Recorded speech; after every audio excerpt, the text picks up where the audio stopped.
Today on Krazy Karl Projects, Buick Regal Gran Sport.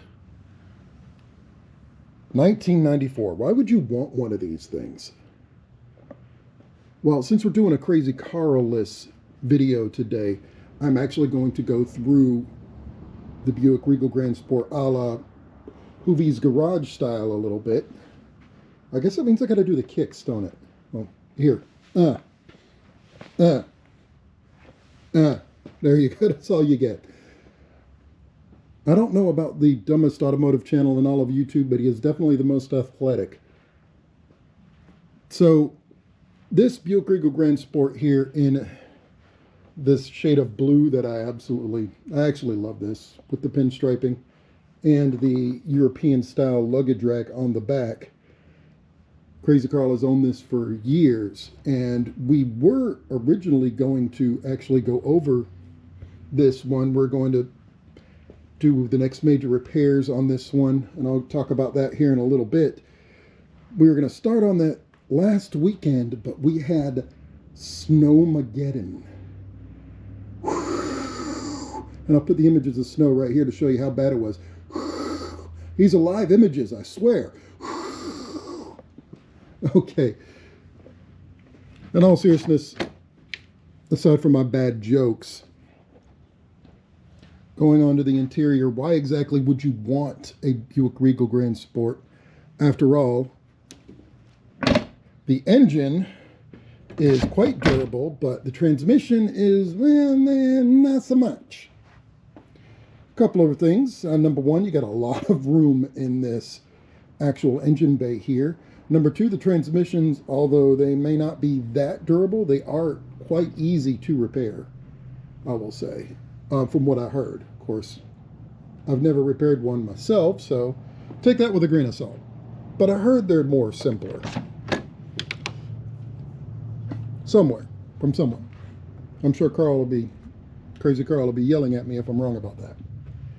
But this is exactly the reason why you would want one, and why a lot of older sedans keep being saved and rescued, particularly a lot of the older Buicks.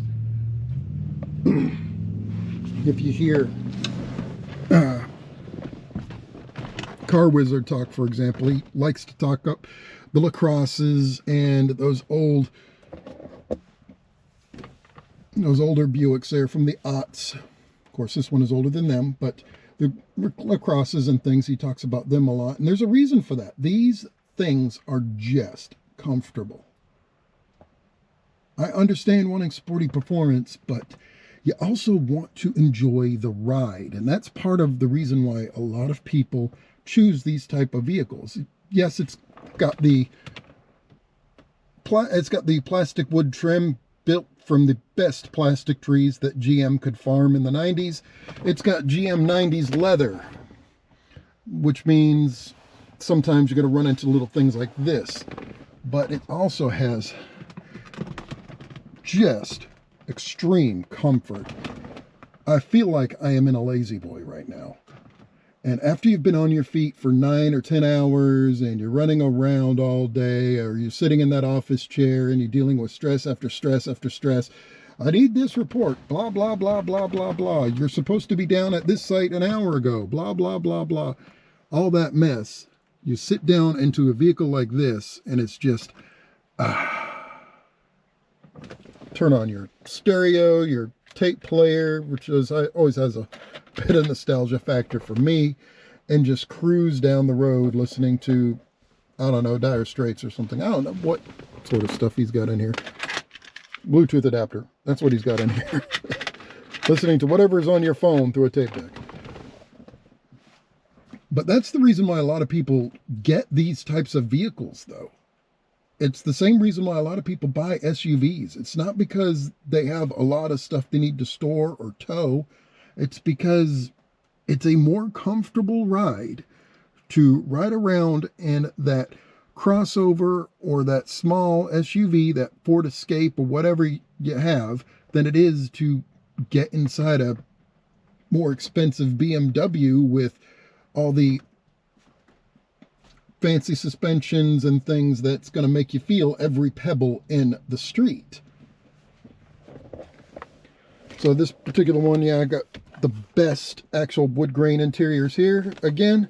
And of course, my favorite feature, the Family Jewels icebox, ladies and gentlemen.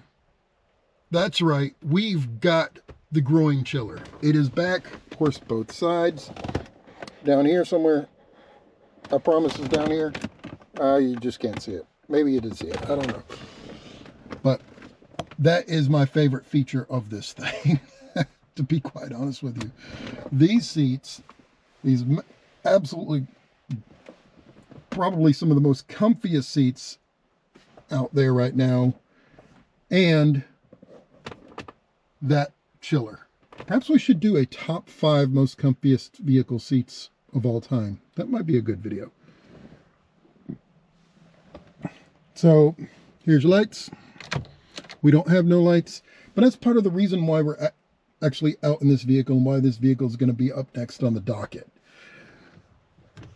And of course, everybody's favorite, this particular feature right here was done because of some rule in the 90s, some law that said, well, you got to have an automatic seatbelt that automatically has people seatbelted in automatically. So that was GM's decision.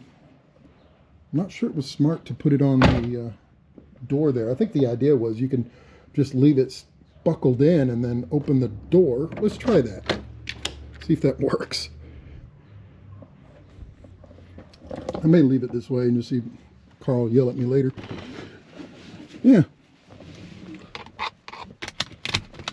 No. There we go. So if you ever wondered why, although you can't open it too quickly, here.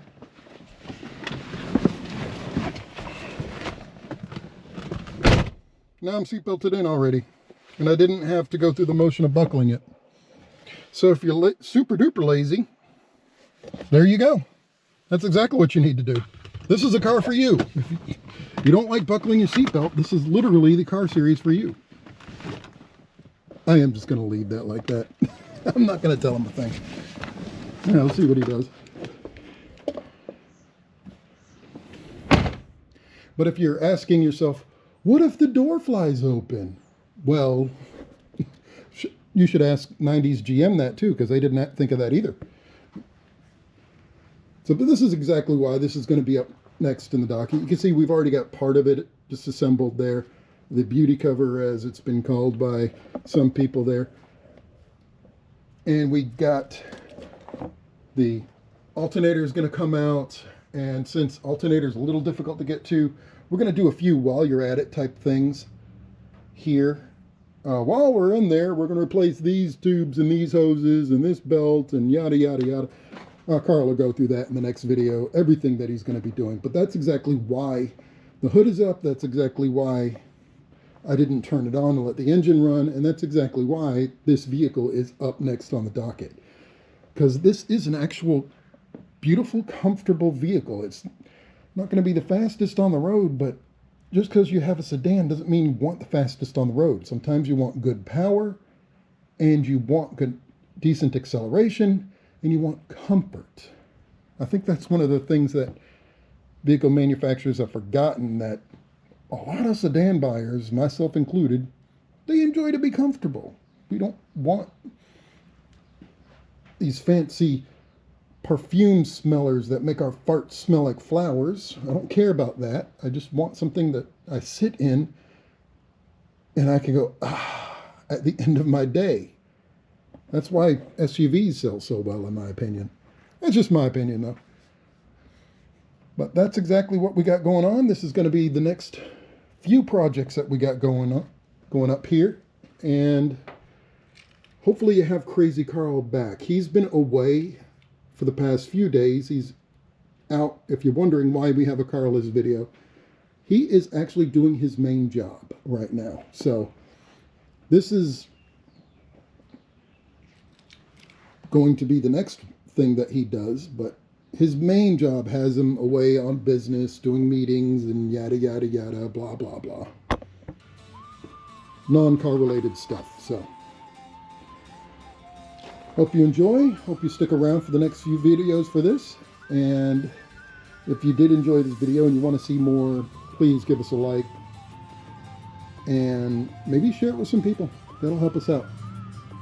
We greatly appreciate you hanging out with us, and have a good weekend and week.